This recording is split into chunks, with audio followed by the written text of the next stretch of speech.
Some habits are loud. They demand attention, apps, and willpower.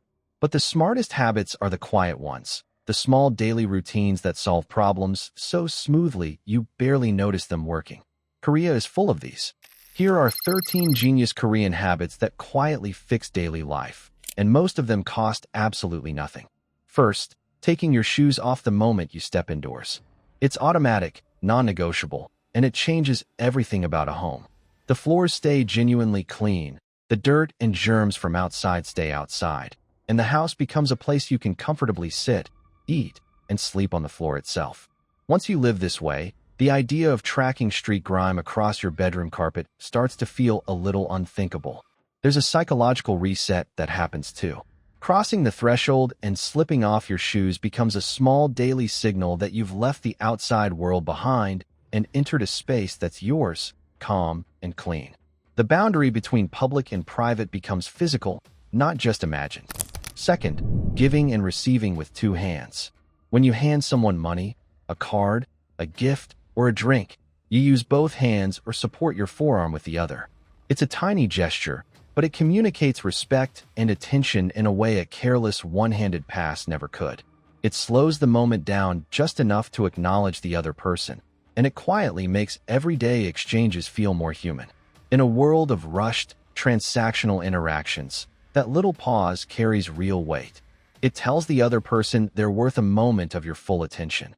And over time, those tiny signals of respect build a culture where people simply treat each other with more care. Third, the obsessive separation of waste. Koreans sort their trash with real care, including a dedicated stream for food scraps. It takes a little effort at first, but it builds a constant, low-level awareness of how much you actually throw away. That awareness alone nudges people toward wasting less, and the cumulative effect across a whole society is enormous. The brilliance is that the system does the teaching. You don't need a lecture about sustainability when the act of sorting your own waste every single day keeps the reality of your consumption right in front of you. Behavior changes far more reliably from a daily habit than from a guilt-inducing poster. Fourth, sharing food from communal dishes. Meals are often laid out in the center for everyone to reach, with shared stews, grilled meat, and rows of side dishes. Eating becomes a collective act rather than a solitary one. You're constantly serving others, offering the best pieces, and paying attention to whether anyone's plate is empty. It turns dinner into connection instead of just refueling. Notice how different that is from eating alone with your own private plate. When the food is shared, the meal becomes a conversation, an exchange of small kindnesses, a reason to slow down and actually be present with the people around you. The food nourishes the body, but the sharing nourishes the relationship. Fifth, the nightly skincare routine. Korea treats caring for your skin as ordinary maintenance, like brushing your teeth. The habit isn't about vanity. It's a small daily ritual of cleaning, treating, and protecting that pays off slowly over years. More than the products, it's the consistency, a few quiet minutes each night that compound into real long-term results. The deeper lesson here isn't about skin at all. It's about the quiet power of small, consistent self-care. A culture that normalizes looking after yourself a little every day, without shame or fanfare, ends up with people who feel and look the benefit decades down the line. Sixth, walking and using public transport as the default. Daily life is built around moving on foot and by train, which folds a surprising amount of natural exercise into an ordinary day. You're not carving out time for a workout. You're simply living in a way that keeps your body moving. The health benefits accumulate quietly, without anyone treating it as exercise at all. This is the trick fitness apps keep trying and failing to replicate. The most sustainable exercise is the kind you don't have to schedule, motivate yourself for, or even think about. By building movement into the structure of the city itself, Korea made staying active the path of least resistance rather than a daily battle of willpower. Seventh, the speed mindset known as poly, meaning hurry. There's a cultural instinct to do things quickly and efficiently, to not waste time on unnecessary steps. While it can be intense, it also means problems get solved fast, services respond quickly, and daily tasks don't drag. The whole society moves with a brisk, get-it-done energy that keeps friction low. Like any strength, it has a shadow side, and the pressure it creates is real and worth taking seriously. but in its best form.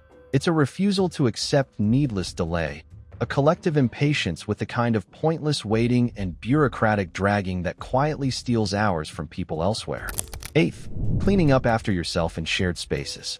At many casual eateries and cafes, people clear their own tables, sort their own trash, and leave the space ready for the next person. It's a small act of consideration that keeps public spaces pleasant for everyone and removes the need for someone to constantly clean up after careless customers. It rests on a simple but powerful idea that you should leave a shared space at least as good as you found it. When everyone quietly honors that, public places stay genuinely pleasant without armies of staff or stern signs, because the consideration is built into the people rather than enforced from above. Ninth, outdoor exercise as a normal part of the neighborhood. Parks and riversides are dotted with free public exercise equipment, and people of all ages use them. Older adults in particular stay active by stretching and working out in the open air as part of their daily routine. Fitness isn't locked behind a gym membership, it's just part of the landscape, available to everyone for free. There's something quietly democratic about it. Fitness isn't sold as a premium lifestyle you have to buy your way into. It's treated as a basic part of public life. 10th, hiking as a genuine national pastime. Korea is mountainous, and getting out into the hills is something huge numbers of people do regularly, often in groups. It combines exercise, fresh air, and socializing into one wholesome habit. Weekends spent climbing a local peak keep people fit and connected in a way that scrolling on a couch never will. It scratches several human itches at once: the need for movement, for nature, and for company. You return from a day in the hills tired in the good way, having exercised your body, cleared your head, and strengthened a friendship, all without spending a cent or staring at a screen. 11th, drinking water and tea constantly, often warm. There's a habit of staying hydrated throughout the day, with warm water or tea served freely almost everywhere. It's a simple, low-effort wellness practice that supports digestion and energy, and because it's so woven into daily life, nobody has to remind themselves to do it.